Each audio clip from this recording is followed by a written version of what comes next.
शदीद गर्मी के मौसम में मैं आपके लिए बहुत ही आसान, झटपट सी और बहुत ही लजीज और फ़ायदेमंद ये रेसिपी ले आई हूँ। जी हाँ, ये है प्याज की रेसिपी। हम प्याज का सालन बनाएंगे और हम इसको कैसे बनाएंगे। 2 मिनट का ये सालन आपको हीट स्ट्रोक, लू और गर्मी से बचाएगा। तो अब हम इसकी बनाने की तैयारी करते हैं। सबसे पहले हम प्याज लेंगे, 2 मीडियम साइज़ के। आपने इसी तरह के साफ़ सुथरे से प्याज लेने हैं और इसको इसी तरह कट कर लेने हैं। इस पर्पल प्याज की वजह से टेयर जाते हैं और आंसुओं को कंट्रोल करने का एक आसान सा तरीका है। आप प्याज को इसी तरह से कट कर लेंगे और आपने इसको किस तरह से काटना है कि आपको आंसू ना आए। आपने उल्टे साइड से इसको काटना है, सीधी तरफ से नहीं काटना है। जब आप उल्टी तरफ से काटेंगे इस तरह से और बारीक कट करेंगे तो मैं यकीन से कहती हूँ आपको बिल्कुल भी आंसू टेयर्स नहीं आएंगे। और इसी तरह प्याज को कट कर लेंगे। प्याज के बहुत ज़्यादा फ़ायदे हैं। सबसे पहले तो इससे कैंसर नहीं होता और जोड़ों का दर्द बिल्कुल नहीं होता और ये आपकी बॉडी में जो फंगस वगैरह कोई भी इन्फेक्शन होता है वो उसको दूर करता है। प्याज को अपने डेली रूटीन में शामिल किया करें अपने खाने में, तो इससे बहुत ज़्यादा फ़ायदे होते हैं।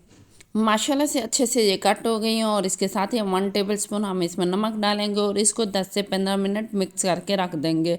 10 से 15 मिनट आपने इसको लाजमी रख देना है। इससे बहुत ही ज़बरदस्त इसका जायका भी आता है और बहुत ही लजीज हो जाते हैं और इंशाल्लाह आपको खाने में बहुत मज़ा आने वाला है। और इसके साथ ही हम ये 3 अदद सब्ज़ मिर्चें लेंगे और इसको इसी तरह बारीक कट कर लेंगे। इसके बाद अब हम क्या करेंगे, माशाल्लाह से अब हम बहुत ही खूबसूरत सी पैन लेंगे और इसमें हम देसी घी डालेंगे। 2 से 3 चम्मच आपने देसी घी डालना है।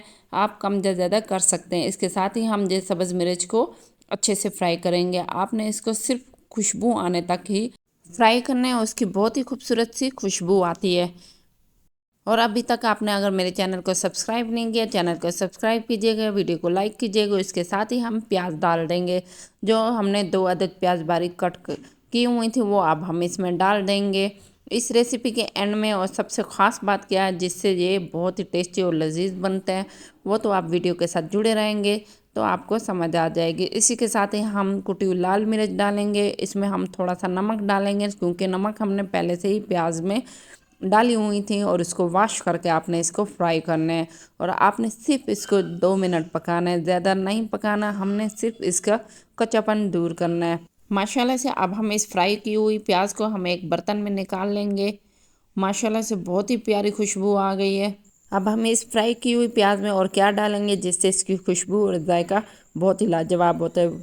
जी हाँ, ये लीमू। लीमू आप इसको एंड में डालेंगे। इससे इसका जायका, इसका टेस्ट और इसकी खुशबू बहुत ही प्यारी होती है। माशाल्लाह अल्हम्दुलिल्लाह, मैं यकीन से कह सकती हूँ आप जब इसको एक दफ़ा बनाएंगे ना, आप बार बार बनाने पे और खाने पे मजबूर हो जाएंगे।